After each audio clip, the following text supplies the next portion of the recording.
Imagine você estar marchando pela floresta com milhares de soldados. O terreno está silencioso, quieto demais. De repente, o chão parece tremer. Árvores se movem. Gritos selvagens ecoam de todos os lados. E então, o caos começa. Roma construiu um império colossal. Conquistou nações, destruiu reinos, subjugou povos. Mas, e quando os conquistadores se tornavam os caçados? Quem foram os inimigos que nem os generais romanos conseguiam esquecer?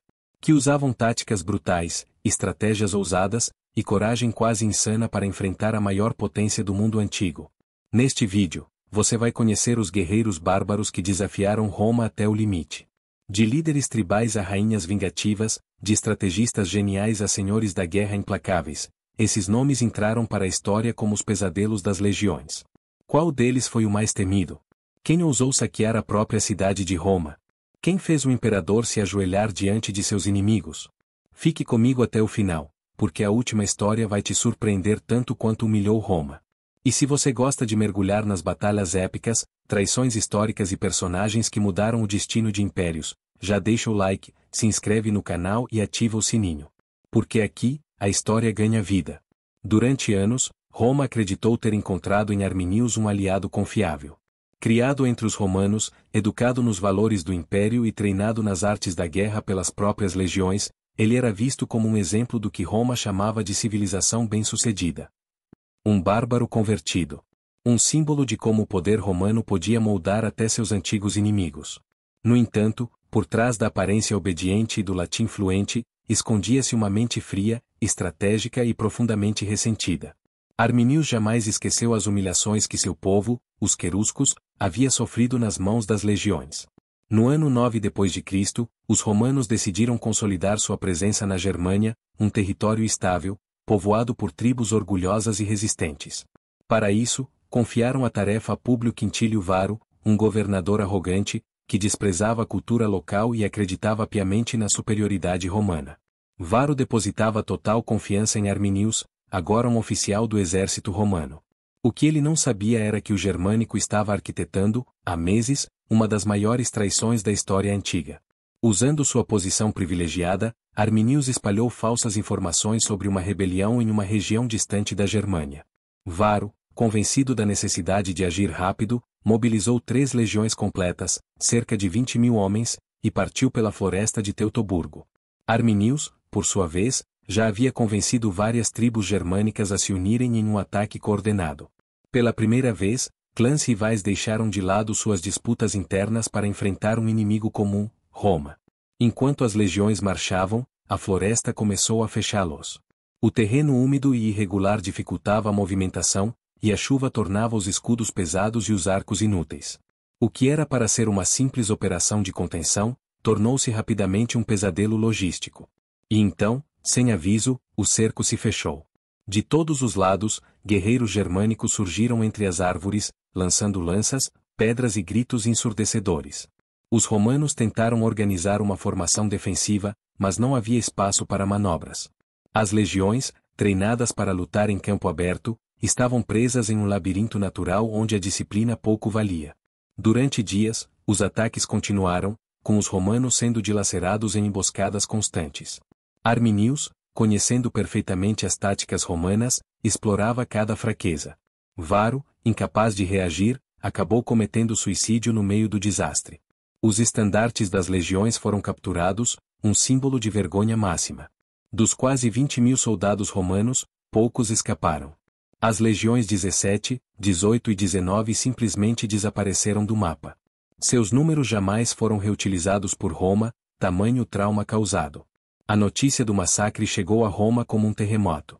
O imperador Augusto, ao saber da catástrofe, teria gritado repetidas vezes: Quintílio Varo, devolve-me as minhas legiões. A confiança romana na sua invencibilidade havia sido quebrada. Arminius não era mais visto como um bárbaro domesticado, mas como um gênio militar que humilhou o maior império da época em seu próprio jogo.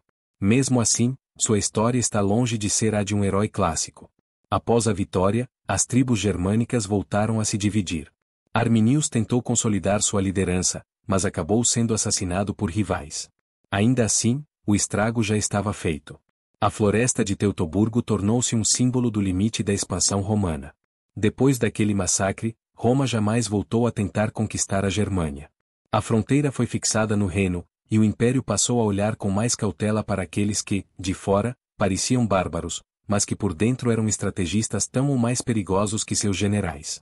Na distante província da Britânia, os romanos acreditavam ter imposto sua ordem com sucesso. Cidades estavam sendo fundadas, estradas pavimentadas, impostos recolhidos. Mas por trás da aparência de controle, havia um caldeirão prestes a explodir. No centro dessa ebulição estava uma mulher que se tornaria símbolo de resistência e vingança.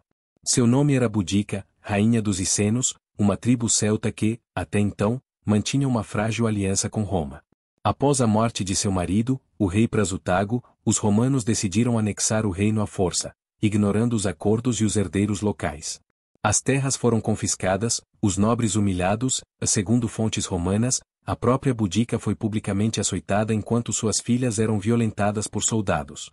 Esse ato de brutalidade não foi apenas um insulto pessoal, mas um estupim político. A rainha ferida se transformou em guerreira, e sua dor virou combustível para uma revolta que abalaria os alicerces da presença romana na ilha. Boudica não estava sozinha. Diversas tribos britânicas, cansadas da opressão e do tratamento violento dos procuradores romanos, uniram-se sob sua liderança. Armados com lanças, carros de guerra e fúria ancestral, formaram um exército improvisado, mas numeroso e determinado. O primeiro alvo foi a cidade de Camulodunum, atual Colchester, que os romanos haviam transformado em símbolo da dominação. Era ali que haviam construído um templo em homenagem ao imperador Cláudio, custeado com os impostos pesados cobrados da população local. Quando os rebeldes chegaram, encontraram pouca resistência. Os soldados eram poucos, mal organizados e despreparados para o ataque surpresa. A cidade foi destruída com ferocidade, seus habitantes massacrados, o templo demolido. Nenhum símbolo romano foi poupado. O governador da província, Caio Suetônio Paulino, estava ausente, conduzindo campanhas militares contra os druidas na ilha de Mona, atual Anglese. Ao saber da revolta, marchou apressadamente para o sul, mas Boudica já havia avançado. Seu exército se dirigiu para Londinium, atual Londres, que ainda era uma cidade em crescimento, mas estrategicamente importante. Diante da aproximação dos rebeldes, Suetônio tomou a difícil decisão de abandoná-la. Os habitantes foram deixados à própria sorte. Boudica chegou pouco depois, e o padrão se repetiu. A cidade foi queimada, seus habitantes mortos de forma brutal. O mesmo destino recaiu sobre Verulamium, outra cidade romana. Segundo os cronistas romanos, mais de 70.000 pessoas teriam morrido nesses ataques. Mulheres e homens, cidadãos e soldados, romanos e aliados locais. A brutalidade da revolta chocou Roma, mas também expôs a vulnerabilidade de seu domínio. As legiões estavam espalhadas, as defesas frágeis, e a confiança do império, abalada. Quando finalmente confrontou o exército rebelde, Suetônio escolheu cuidadosamente o terreno. Um estreito desfiladeiro, onde os carros de guerra britânicos perderiam a mobilidade, e onde a superioridade tática das legiões faria diferença. Embora os rebeldes fossem muito mais numerosos, faltavam-lhes a disciplina e a organização. A batalha que se seguiu foi sangrenta e definitiva. Os britânicos foram derrotados, e o sonho de uma Britânia livre foi esmagado no campo de batalha. Boudica desapareceu após a derrota. Algumas fontes dizem que cometeu suicídio, outras que adoeceu e morreu pouco depois. Mas seu nome não foi esquecido. Para Roma, ela foi uma ameaça brutal que quase custou a província inteira. Para seu povo, um símbolo de resistência contra a arrogância imperial. Sua fúria mostrou que até mesmo o mais poderoso dos impérios podia sangrar, e que a força de uma mulher decidida podia colocar legiões em retirada. No início do século V, o Império Romano do Ocidente estava cada vez mais enfraquecido. Internamente, havia disputas políticas, corrupção e escassez de recursos. Externamente, fronteiras eram pressionadas por povos considerados bárbaros, que ora eram inimigos, ora aliados instáveis. Foi nesse cenário de tensão crescente que surgiu a figura de Alarico, rei dos Visigodos, um homem que conhecia profundamente a estrutura militar e política romana, pois crescerá e servirá dentro dela. Ele não era um bárbaro ignorante das tradições de Roma. Pelo contrário, conhecia suas fraquezas e sabia como explorá-las. Alarico havia servido como comandante das tropas auxiliares godas sob ordens romanas e esperava, como era de costume, ser recompensado com um cargo elevado. Mas os romanos, cada vez mais desconfiados e hesitantes em entregar poder a estrangeiros, negaram-lhe reconhecimento. Isso gerou um ressentimento profundo. Ele se viu traído por um império que usava sua força, mas não o aceitava como igual. Com isso, decidiu conduzir seu povo em busca de algo que Roma não estava disposta a oferecer: respeito e território. A relação entre Alarico e Roma foi marcada por constantes negociações, promessas quebradas e ameaças veladas. Em vários momentos, tentou alcançar um acordo pacífico com o império, exigindo terras para assentar seu povo e cargos para seus líderes. Mas as respostas de Roma variavam entre a recusa, o adiamento ou a trapaça. Cansado de esperar, Alarico optou pela força. Iniciou uma série de invasões pelas províncias romanas, saqueando cidades menores e desafiando diretamente o poder imperial. Em 410 d.C., após anos de tensão e campanhas, Alarico fez o impensável. Marchou em direção à cidade de Roma, o coração simbólico do império. Embora já não fosse a capital administrativa, Roma ainda era o centro cultural, religioso e histórico do mundo romano. Durante séculos, ela havia se mantido intocada, mesmo nas maiores crises. Alarico a cercou e impôs condições. Queria ouro, prata, escravos e respeito. Roma, desesperada e enfraquecida, tentou resistir, mas sua defesa era frágil. Depois de novas negociações fracassadas e promessas não cumpridas, Alarico deu a ordem. Na noite de 24 de agosto de 410, os portões da cidade foram abertos por escravos ou simpatizantes godos. O que se seguiu foi o primeiro saque de Roma em quase 800 anos. Durante 3 dias, os visigodos atravessaram as muralhas e ocuparam a cidade. Saquearam templos, palácios, casas de nobres e depósitos de grãos. Levaram riquezas e escravizaram milhares, inclusive membros da aristocracia romana. No entanto, o saque foi contido dentro de certos limites. Alarico ordenou que igrejas fossem poupadas e que o sangue não corresse sem necessidade. Ele não queria destruir Roma completamente, mas sim enviar uma mensagem clara: o império já não era inviolável. O impacto desse saque foi profundo. Para os romanos, foi como se o mundo tivesse acabado. Escritores da época relatam o evento com tom de lamento e incredulidade. A cidade que por séculos fora o centro de um império agora estava nas mãos de um rei bárbaro. Alarico não apenas rompeu a ilusão da invencibilidade de Roma, mas também expôs sua decadência política e militar. Sua ação demonstrou que os tempos haviam mudado, que o império já não tinha o controle absoluto de seus destinos e que os povos bárbaros não eram mais apenas ameaça externa, mas uma força interna e decisiva. Alarico, mesmo após o saque, ainda buscava um lugar seguro para seu povo. Tentou conduzir os visigodos ao sul da Itália, visando chegar até a África, onde as riquezas do império ainda eram abundantes. Mas uma tempestade afundou sua frota. Pouco depois, ele morreu subitamente, deixando seu povo sem seu líder máximo. Segundo a lenda, foi enterrado sob o leito de um rio, com tesouros saqueados de Roma, e os escravos que realizaram a obra foram mortos para manter o local em segredo. Seu nome ficou marcado para sempre como o homem que quebrou um tabu milenar. Alarico não destruiu Roma fisicamente, mas atingiu seu coração simbólico. Após sua passagem, o mundo romano jamais foi o mesmo. O saque de 410 tornou-se o prenúncio do colapso final do Império do Ocidente, que aconteceria poucas décadas depois. Enquanto as legiões romanas olhavam com desdém para os povos do norte da Europa, chamando-os de bárbaros, um inimigo muito mais sofisticado e perigoso se consolidava no leste. Não era uma tribo nômade, nem um povo sem escrita ou tradição. Era um império milenar que ressurgia com nova força, o Império Sassânida. E à sua frente estava Shapur-I, um dos mais formidáveis reis da história persa. Ambicioso, estratégico e implacável, ele não apenas resistiu ao poder de Roma, como a humilhou diante de todo o Oriente. Shapur-I assumiu o trono em 240 d.C., sucedendo seu pai, Ardashir-I, o fundador da dinastia sassânida. Desde o início de seu reinado, deixou claro que sua missão era restaurar a glória da Pérsia, outrora esmagada por Alexandre e controlada pelos partas. E, para isso, precisava enfrentar e derrotar Roma. As fronteiras entre os dois impérios eram constantemente disputadas, especialmente na Mesopotâmia, onde importantes cidades e rotas comerciais se cruzavam. Mas Shapur queria mais do que apenas proteger suas terras. Ele queria provar que o novo Império Persa era igual ou superior ao romano.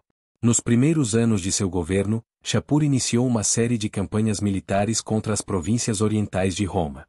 Tomou importantes cidades da Síria e da Mesopotâmia, como Dura Europo e Carras, e ameaçou Antioquia, uma das maiores metrópoles romanas do Oriente.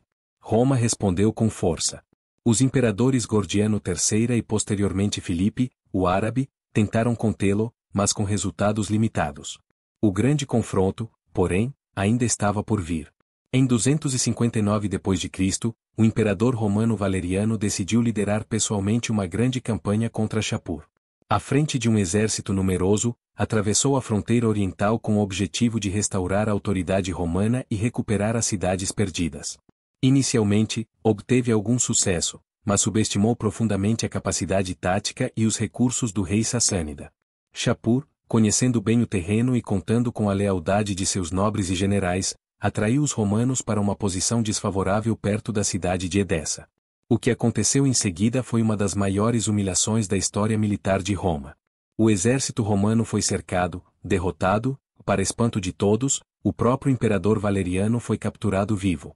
Nenhum outro imperador romano, até então, havia caído prisioneiro em combate. A captura de Valeriano teve um impacto devastador. Shapur fez questão de usar o fato como instrumento de propaganda. Mandou esculpir sua vitória em rochedos, como em Naxé Rustum, onde ele aparece montado em seu cavalo, enquanto Valeriano se curva diante dele, implorando por misericórdia. O destino de Valeriano permanece envolto em mistério e horror. Fontes romanas afirmam que ele foi mantido em cativeiro, usado como escada humana para que Shapur montasse em seu cavalo, por fim, morto de forma cruel, tendo seu corpo esfolado e transformado em um troféu. Outras versões sugerem que ele viveu seus últimos anos em cativeiro, como prisioneiro político. Seja como for, a mensagem era clara: Roma não era mais invencível. Após a vitória, Shapur continuou sua ofensiva. Destruiu várias cidades romanas, deportou milhares de habitantes para o interior da Pérsia e incentivou o florescimento de centros urbanos com populações mistas. Ao contrário da simples destruição, o objetivo era reordenar o poder regional e fortalecer o Império Sassânida culturalmente e economicamente. A captura de engenheiros, médicos e artistas romanos contribuiu para um florescimento urbano nas cidades persas. A ascensão de Shapur marcou um novo equilíbrio de poder no mundo antigo. Roma passou a tratar o Oriente com mais cautela. A ameaça não era mais apenas militar, mas também ideológica. Os sassânidas viam-se como sucessores legítimos dos antigos aquemênidas e rivais civilizacionais dos romanos. Shapur não foi um bárbaro no sentido clássico romano. Foi um governante culto, construtor de cidades, patrono das artes e estrategista brilhante. Mas, para Roma, foi um dos maiores pesadelos de sua história, capaz de fazer o impensável, derrotar, humilhar e subjugar o próprio imperador. Depois de percorrer as histórias desses 4 guerreiros que desafiaram o maior império da antiguidade, fica claro que Roma, por mais poderosa que fosse, não era intocável. De Arminius nas florestas sombrias da Germânia, a Boudica nas planícies rebeldes da Britânia, passando pelo saque épico de Alarico e a humilhação histórica imposta por Shapur e, todos eles deixaram marcas profundas não só nas legiões, mas na própria alma de Roma. Cada um à sua maneira mostrou que, por trás das muralhas, da disciplina e da glória imperial, havia rachaduras, e essas rachaduras, um dia, cobrariam seu preço. Mas a pergunta que fica é: Roma caiu por causa desses inimigos, ou por causa de si mesma? Se você curte histórias assim, intensas, surpreendentes e cheias de reviravoltas históricas, não esquece de deixar o like, se inscrever no canal Histórias Romanas e ativar o sininho para não perder os próximos episódios. E me conta nos comentários: qual desses inimigos você acha que foi o mais temido por Roma? Ou falta alguém nessa lista que você colocaria? Vamos continuar essa conversa nos comentários.